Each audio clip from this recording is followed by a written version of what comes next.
Ha llegado el momento de presentar nuestro invitado de este día. Yo diría que es un amigo ya de esta casa. Él es el doctor Carlos Sánchez, secretario general de Alianza por la Democracia y diputado por el Parlacén. Y le damos la bienvenida a este matutino Su Mundo. Un hombre como completo. No, ese hombre doctor, todo.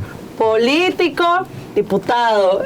¿Cómo se siente? Muy bien, Lorena. ¿Y tú cómo estás? Ay, muy bien, doctor. Y más de tenerlo aquí hoy con nosotros. Feliz año nuevo de Reyes, de todo. Prosperidad sí, en este año. Y a los muchachos también. Gracias. Sobre todo por lo de muchachos.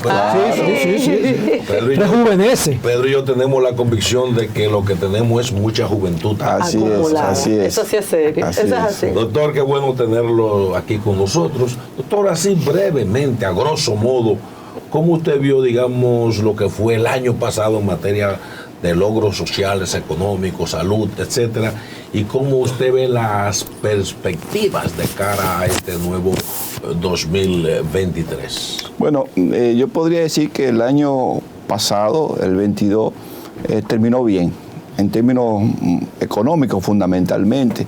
Si tú examinas los indicadores macroeconómicos de la República Dominicana, dentro del contexto en que nos encontramos, fueron indicadores buenos. Primero, examina la tasa de crecimiento. Tuvimos un 5% de crecimiento a noviembre, aunque todavía no se ha dicho cómo terminamos en diciembre, pero un 5% es bastante bueno para el crecimiento de la economía en la República Dominicana. Si también examina la tasa de inflación, fue bastante bien, se logró controlar porque a mediados de año se disparó y terminó por debajo de 2 dígitos. Que eso es importante. El promedio para América Latina estuvo por encima del 7%. Aquí estuvimos por ahí también cerca del 7%. Eso fue bueno. Y algo sumamente importante fue que logramos recuperar los empleos que se perdieron durante la pandemia. Y eso es bastante bueno. Y la tasa de desempleo abierta cayó a un 12%. Ahora bien, en cuanto a políticas sociales, todavía nuestro país tiene muchos desafíos por delante. Sobre todo en República Dominicana tenemos mucha inequidad. Aquí hay gente que gana mucho y mucha gente que gana poco. Entonces, eso es el principal desafío que tiene la República Dominicana. Y seguir bajando los indicadores de pobreza, que bajaron un poco ahora, este año, pero todavía están un poquito por encima los niveles de pobreza a lo que teníamos antes de la pandemia. Esos son 2 grandes desafíos que tenemos en la República Dominicana. Y otro desafío importante es tener empleos productivos y de calidad. Tenemos un sector informal muy grande en República Dominicana que aumentó con la pandemia de 56 a 58, subió 2 puntos. Eso hay que ver cómo se controla y se mejora.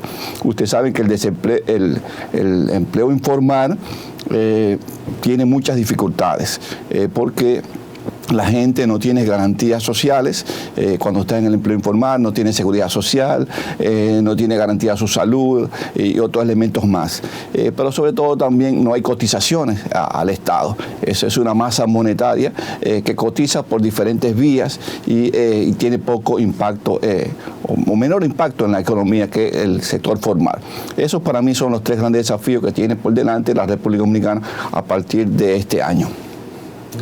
Excelente. Doctor, el tema del cólera, el dolor de cabeza que hemos visto ahora, primero era el dengue, porque siempre todo es como por épocas, pero ahora hemos visto el cólera. Me gustaría saber el manejo que usted ha visto por parte de las autoridades y también yo diría que hay un ingrediente, que es la falta también de concientización por parte de la población que no ha asumido también las reglas que han impuesto en algunas zonas. Mira, para mí el cólera se ha manejado bastante bien en la República Dominicana. Y cuando digo bastante bien, porque aquí tenemos todas las condiciones necesarias para que esa enfermedad se reproduzca y afecte a miles de personas. Porque como ustedes saben, en República Dominicana tenemos un problema grave con el tema de las aguas hervidas y con los sistemas de eliminación discreta. Un porcentaje muy elevado de viviendas en República Dominicana no tiene un sistema eficiente de eliminación discreta. Se habla de más del 50%. Y igual sucede con las aguas servidas también, que no son depositadas y tratadas correctamente. Esos son elementos importantes a la hora de hablar de dengue, porque esta enfermedad, como ustedes saben, se produce y llega a la persona a través de alimentos y aguas contaminadas. En Haití hemos tenido estos brotes, esta epidemia durante ya muchos años.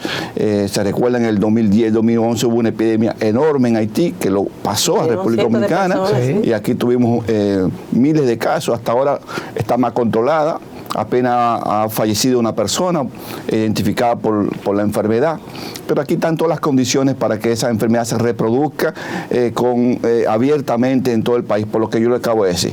Y otro tema es que la gente aquí, para consumir agua potable, tienen que ya recurrir la mayoría de las veces a comprar agua embotellada, porque los sistemas de acueducto de la República Dominicana no son confiables, no porque no sean buenos, me han dicho amigos que trabajan en INAPA, en la CAS, que las aguas que ellos sirven al país son de alta calidad y muy potables, pero la gente no confía en ellas.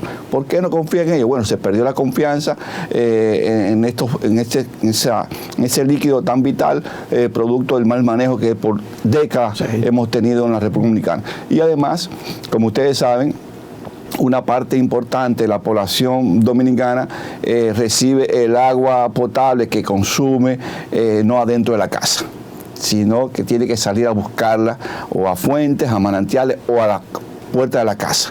Y eso es otro dato importante. Ahí yo lo que le recomiendo a la gente es mucha higiene, hervir los alimentos cuando pueda hervirlo, lavarlo bien si no puede hervirlo, sobre todo en el caso de las legumbres, tener mucho cuidado con comer legumbres que no han sido bien tratadas, porque ahí es que se puede colar la bacteria que es el Vibrio cólera que produce esta enfermedad. También cuando tú compras comida en la calle, tiene que tener mucho cuidado, y el lavado de manos, higiene dentro de la casa. Aquí están todas las condiciones para que esa enfermedad siga presente y afecte a muchas personas. Doctor, con usted podemos hablar de muchos temas, de economía, de medicina, de política, y vámonos al plano político. Ayer hubo un intento de golpe de Estado, desconociendo la voluntad popular en el hermano país de Brasil. El Parlamento Centroamericano no tiene algún documento, alguna declaración, se van a pronunciar sobre esto, porque realmente el Parlamento Centroamericano, que reúne más de 7 países, pues debería de emitir algún documento. Una posición sobre eso. Lo ocurrió ayer en Brasil. Mira, Pedro, primero es que hay que rechazar y condenar ese intento de golpe de Estado en Brasil y en cualquier parte del mundo. En cualquier parte del mundo. Eso es lo primero. Para que un país avance, necesita estabilidad. Sin estabilidad es muy difícil avanzar un país, sobre todo si se está manejando en medio de los conflictos sociales y conflictos políticos. Lo que vimos en Brasil ayer es muy grave, porque estamos hablando de la economía más importante de la América Latina, ¿verdad? Lo que pueda pasar en Brasil se repercutirá en cualquier otro país de la región latinoamericana y centroamericana. Por lo tanto, lo rechazamos.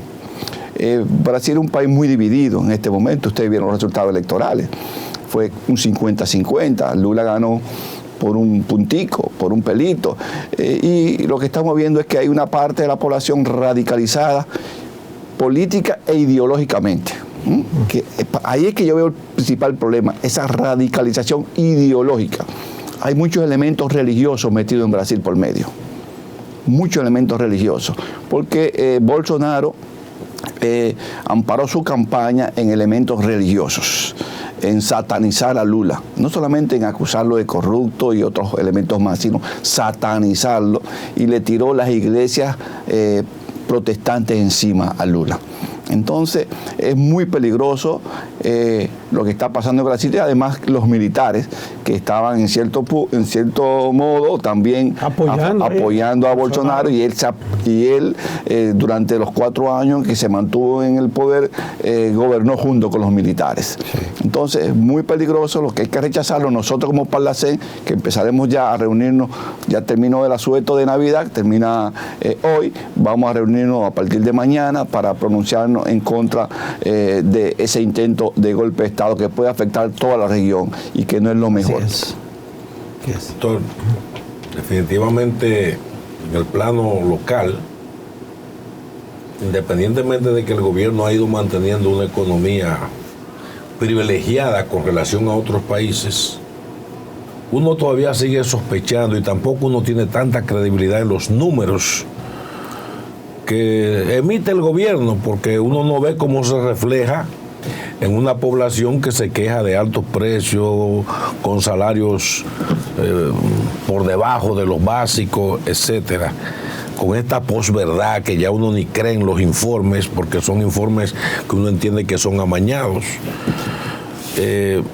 ¿Usted cree esa política del gobierno ha tenido algunos elementos erráticos? Por ejemplo, prohibir ahora mismo que se pueda exportar huevos a Haití, cuando aquí hay una producción más que suficiente, y una serie de medidas que después tienen que darle para atrás. ¿Piensa usted que el gobierno tiene buena asesoría o qué es lo que está pasando con el gobierno de Luis? Mira, como tú has dicho, muchas veces vemos buenos números en la macroeconomía, pero en la microeconomía la manifestación social es distinta. Eso es común para todos los países del mundo. Y sobre todo porque la construcción de los indicadores la hacen los organismos internacionales y los organismos estatales. Y muchas veces pierden de vista elementos sencillos que tienen que ver con el vivir y la cotidianidad de todas las personas en el día a día en sus casas. Tú ves, por ejemplo, en el caso del indicador que tiene que ver con el crecimiento económico, que creció un 5% la economía de la República Dominicana. Y eso es muy bueno, y hay que seguir creciendo. Ahora, cuando tú examinas ese mismo indicador a nivel de hogar, tú te das cuenta que no fue todo el mundo que creció un 5%, que hubo un sector que creció el 5% o por encima del 5%, que eso es un promedio, ¿verdad? Y que probablemente una sola familia o dos grandes empresas se hayan llevado la riqueza de ese 5%, y que miles de hogares entonces no hayan crecido, por el contrario, hayan bajado en el nivel de crecimiento. Y eso es muy común, y por eso vemos tantas dificultades en países como el nuestro, porque hay muchos senderos por donde se pierden los recursos y que van a parar a manos de unos pocos. Y por eso se produce que tenemos en nuestro país mucha inequidad. Ese es el principal problema de las sociedades como nuestra. Ya entrando a elementos específicos, sobre la prohibición que tú acabas de mencionar de la exportación del huevo a Haití, que es nuestro segundo socio comercial en todas las materias. Haití es muy importante para nosotros, y por eso yo siempre digo, cuando se trata el tema migratorio con Haití, que hay que tratarlo con mucho cuidado, porque podemos matar la gallina de los huevos de oro. Con mucho cuidado. En ese sentido, yo pienso que el gobierno le tiene mucho temor a la inflación. Mucho temor a la inflación, que es su principal enemigo. Usted sabe que cuando hay inflación hay disgustos generalizados. Y por tanto, esa decisión de impedir la exportación por 15 días de huevo a Haití tiene que ver con ese temor. Eso es lo que yo estimo. Entonces, 15 días, ya han pasado casi 10 de esa decisión, faltan muy pocos días para ver qué va a ocurrir con el tema. Vamos a ver qué va a ocurrir con el tema. De todas maneras, el huevo es un producto de mucho consumo en la canasta básica alimenticia en República Dominicana. Es la principal fuente de proteína que tiene la sociedad dominicana. La más barata. Y la más barata. Que no está tan barata ahora mismo. Sí, que ha subido, pero sigue siendo la más barata. Como si tú promedias en el hogar, ¿verdad? Una persona con un huevo puede satisfacer la cantidad de proteína que requiere. Sí. Es la más barata. Entonces, para mí ese es el temor. Vamos a ver qué sucede. Ahora bien, eso no debía haber sucedido. Si tú tienes una planificación correcta del sector agropecuario, tú tienes que estar midiendo con tus planes cómo va la producción y cómo van los precios, para evitar escasez y aumento de precios. Cuando esto sucede, no solamente con el huevo o con cualquier otro producto, está sucediendo con el plátano. Con el plátano, es porque la planificación no está funcionando. Hoy día tú tienes la ventaja de planificar con sistemas computarizado, que esto no lo tenía antes, por región y al dedillo, milimétricamente. Y tiene que jugar con los mercados, evitando siempre dañar el mercado local, porque el mercado local no solamente produce el producto, sino que da trabajo, empleos y riquezas. Entonces, ese es el juego. Yo pienso ahí que en el sector agropecuario se le fue la guagua y no tuvo la capacidad de monitorear lo que puede estar pasando con el huevo y con el plátano y con cualquier otro producto. A pesar de eso, podemos decir algo, en República Dominicana no hay escasez. República Dominicana no hay escasez y eso es una bendición, ¿eh? Eso es una bendición. ¿Están importando los productos, doctor? Sí, pero es un juego de libre mercado en el que nos encontramos, pero en República Dominicana tú puedes buscar cualquier cosa. Eso tú no lo encuentras en muchos países. Sí, que hay mucha yo gente que en Estados Unidos. me muevo en otros países, me doy cuenta que yo voy a buscar bacalao y no hay. Por un problema de cultura también. Sí. Un problema de cultura. Nosotros somos un país parejero. En ese sentido, nosotros comemos de todo en este país. Hay una oferta alimentaria bastante amplia, que muchas veces nos perjudica porque tenemos que buscar muchos dólares para satisfacer la balanza comercial. Pero no tenemos escasez en República Dominicana y eso es una bendición. El plátano está caro, hay que ver cómo se va a resolver ese tema.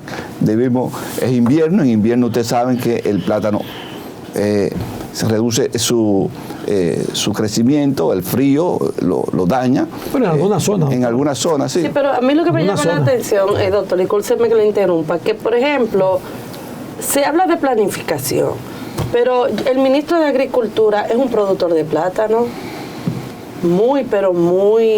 con muchos éxitos. Muy ducho.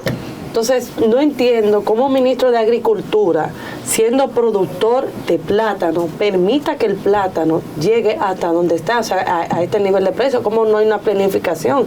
Y él conoce, de más, él conoce. Correcto, el tema. es correcto eso. O sea, ¿cómo ocurre eso en un país donde todos conocemos cómo se produce el plátano? Sí, ministro de Agricultura. Y producimos plátano. Yo soy del sur, yo soy de Azuano. Tenemos buenos plátanos. Tenemos buenos plátanos. Ahí, es en Neiva donde están los mejores plátanos de este país en Neiva, no son de Barahona. No son de Barahona. Los barahoneros son los de Neiva. Fondo Negro. Tamayo. Entonces nosotros conocemos producir el plátano. Que esto ocurra es algo que impensable, ¿verdad? Que no debería pasar. Por lo tanto, es un puntico que va en contra del sistema agropecuario y de los que están dirigiendo el sector agropecuario. Que uno pudiera creer, doctor, como el pensamiento es libre, que hay una intencionalidad. Hay un propósito, ¿verdad? Claro, porque si yo vendo plátano y ahí la ley de Adam Smith habla de la oferta y la demanda, si hay demasiado plátano, los míos se van a vender. ¿Qué tú insinúas? Que hay un trasfondo en eso, que eso no es fortuito, Pedro.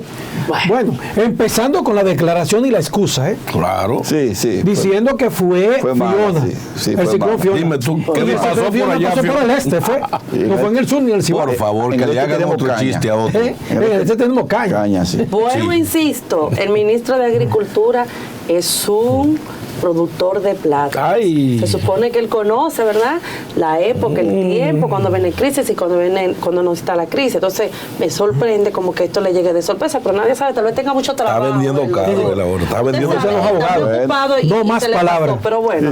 Doctor, por otra parte, usted como diputado del Parlacén, me gustaría saber su opinión sobre lo que está pasando en Latinoamérica. ¿A qué me refiero? Los partidos políticos, ya la poca credibilidad, la confianza que tienen esos ciudadanos a los partidos políticos, y hemos visto el surgimiento de estos outsiders que supuestamente venían ya, qué sé yo, a hacer esa esperanza de esas diversas de esos diversos países, pero hemos visto que sin embargo lo que han provocado ciertas crisis en algunos países. Me gustaría saber su opinión con relación a esto, posicionamiento de los partidos políticos, los outsiders y sobre todo cómo va la democracia cuando, por ejemplo, Marino citaba inicialmente en el programa el tema de Nicaragua, un régimen que se ha impuesto por encima de todo. Pues mira, Lorena, tú sabes que en América Latina y gran parte del mundo, no solamente aquí, la confianza en los partidos políticos ha bajado bastante. En algunos países la confianza y credibilidad de los partidos está por debajo del 30%. El Latinobarómetro, que es una medición que se hace permanentemente en esta región, ha colocado en promedio la confianza en los partidos políticos y en la democracia por debajo del 50% en los últimos años. Peligroso eso. Muy peligroso porque en esa situación que se le presentan a los países, la gente entonces elige lo que ellos entienden que es la esperanza para ellos salir adelante. Y la esperanza puede ser cualquier cosa, sobre todo la antipolítica, que como respuesta a la desconfianza en los partidos políticos y en la propia democracia ha surgido con mucha fuerza, y entonces los antipolíticos como el tipo Bolsonaro, que se pronuncian en contra de los partidos, de los políticos, del Estado, entonces adquieren mucha fuerza porque la gente ve que el culpable es el político, que el culpable son los partidos. Entonces esta gente coge mucha fuerza y han surgido todos esos movimientos y todos esos candidatos, no solamente en América Latina, en Europa. En Europa ustedes ven también un surgimiento del fascismo, un surgimiento del autoritarismo, gente que estaba rezagada y en un cuarto y quinto plano, hoy te lo ven dirigiendo naciones como Italia. Entonces, eso tiene que ver con la pérdida de confianza, pero esa pérdida de confianza en los partidos políticos tiene que ver con muchas veces con el mal manejo de los propios partidos y con el mal manejo de los partidos en el Estado, que lleva a la gente a creer que ya ellos no son los instrumentos ideales y necesarios para salir adelante en un país, y buscan entonces otro instrumento, cualquiera que sea, que le permita a ellos sobrevivir, porque la primera ley de la persona... Desgaste, ya ves, sí, hay un desgaste. En República Dominicana, Lorena, distinto a lo que ha ocurrido en otros países de América Latina, el sistema de partidos políticos todavía es sólido. Es sólido. Aquí no ha ocurrido lo que en otros países, por no mencionar ninguno. Aquí es sólido todavía. Aquí todavía, hasta para tú construir una alternativa política distinta a los partidos tradicionales, te da mucho trabajo. Mucho trabajo. Hay que tener mucho esfuerzo, mucha inversión de tiempo, recursos, de talento, de personas. Aquí hay mucha estabilidad. Y eso tiene que ver con la idiosincrasia del pueblo dominicano. Somos un país muy conservador. Aquí todos los procesos políticos y sociales llegan de último. Somos un país donde el liderazgo de las personas tiene mucho peso. Y ustedes recordarán, ¿verdad?, que aquí tuvimos 3 grandes líderes dirigiendo el Estado Dominicano durante décadas, y esas 3 personas, que fueron Juan Bosch, Peña Gómez y Balaguer, mantuvieron mucha estabilidad en el sistema de partido político. Todavía lo que vivimos hoy responde a esa situación. El bipartidismo en República Dominicana ha tenido mucha fuerza. En alguna ocasión hemos tenido 3 partidos grandes compitiendo, pero vuelve el bipartidismo y la polarización se mantiene en República Dominicana. Por eso hay que tener mucho cuidado al momento de uno también hacer política y hacer las cosas. O sea, que no podemos ver tal un mesías aquí en República Dominicana. Podría darse, eso puede darse. Uno nunca puede decir en política, decir no sucederá. Eso está descartado, tú nunca debes decirlo. Eso puede suceder, porque sobre todo hoy día los medios que se usan para promover liderazgo y los partidos políticos son muy novedosos y basados en estudios científicos que tienen que ver con la conducta humana. Por lo tanto, se puede dar cualquier cosa en República Dominicana, como en el resto del mundo también. Así es, doctor. Continuando con el plano político, la Alianza por la Democracia, ¿en qué está? ¿Acuerdos, candidatos independientes, propios? ¿Cuáles son los trabajos que viene realizando? Mira, Pedro, el año pasado nosotros nos dedicamos a fortalecer la estructura del partido y lanzamos lo que hemos llamado el Plan Estratégico Andrés García. El compañero Andrés García es un miembro meritorio de nuestra organización que falleció hace poco tiempo y le pusimos el nombre al plan, Andrés García. Y con ese plan iniciamos un trabajo en 7 áreas específicas, 7 ejes. La primera, comunicación. Si hoy tú no tienes posibilidad de comunicarte con la población, comunicar tus ideas, intercambiar con la población, tú tienes pocas cosas que hacer. Segundo elemento, organización. Organizar bien la gente. No es tener mucha gente, sino tener la gente que quiera estar en una organización política y que quiera trabajar. Tercer elemento, formación política. No es cierto que estamos en una sociedad sin ideología, al contrario, lo que ha surgido es una sociedad con una fuerte ideología conservadora, y con muchos aspectos importantes de la antipolítica. Por tanto, tú tienes que formar a tu gente en temas vinculados a la situación social para que ellos se hagan voceros y líderes de temas y de áreas y de sectores, junto con el del partido.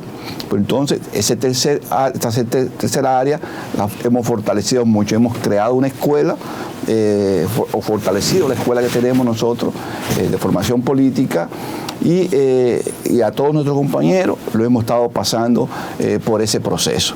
El cuarto elemento es abrirnos más a la juventud y abrirnos más al sector mujer. Abrirnos más, articular más. Quinto elemento, hacer más articulación política y social. Y ahí nos hemos metido durante todo el año. Ahora ya, mañana, tenemos la evaluación final, hemos iniciado la evaluación de lo que ocurrió durante el 22, tenemos el cierre de evaluación mañana y a partir de ahí abrimos entonces el plan de trabajo del año 23, que es un año impar, que para mí me encantan los años impares, me encantan los años impares. Las mejores cosas de mi vida pasaron en años impares. Y así van a pasar ahora. Y así van a pasar ahora. Entonces, ahora vamos a iniciar a elaborar el plan de trabajo del 23 y el primer punto de agenda del plan de trabajo es cómo va a ser nuestra participación política electoral. Ese es el primer punto. Cómo será nuestra participación política electoral, y en esa participación política electoral tenemos que definir muchísimos temas, ¿verdad? Entre ellos es cómo nos lanzamos, solo o acompañado. Si vamos solo, bueno, no hay problema. Si es acompañado, ¿con quién te acompaña? Después, ¿cuáles serán los temas que vamos a llevar? ¿Cuáles serán nuestros temas principales para una campaña política? Tercer tema, vamos a llevar candidatos. ¿Cuáles serían esos candidatos? Entonces, eso es una discusión a la que nos vamos a abrir ahora a partir de este mes, que nos va a llevar un poco de tiempo, que queremos terminarla antes de que este país se caliente más en campaña, porque sí, estamos en campaña. Un año electoral ya. Ahí estamos en campaña, pero en junio ya aquí no se va a poder caminar. No, Marino, aquí en junio ya tú no vas a poder caminar de letrero en la calle. Ay, Dios, pero porque ya. la Junta no tuvo control de eso. No. La Junta perdió ese control, se inventó un disparate y que firmaba un acuerdo de caballero que nosotros no lo firmamos. La Alianza por la Democracia no quiso firmarlo porque sabemos que eso no iba a tener ninguna repercusión. Firmar un acuerdo para que se cumpla la ley. Sí, es un tollo eso. Sí. Doctor, mire, finalmente ya está planteado, según mi opinión, el bipartidismo de cara a las próximas elecciones, y a mí me lo confirma también.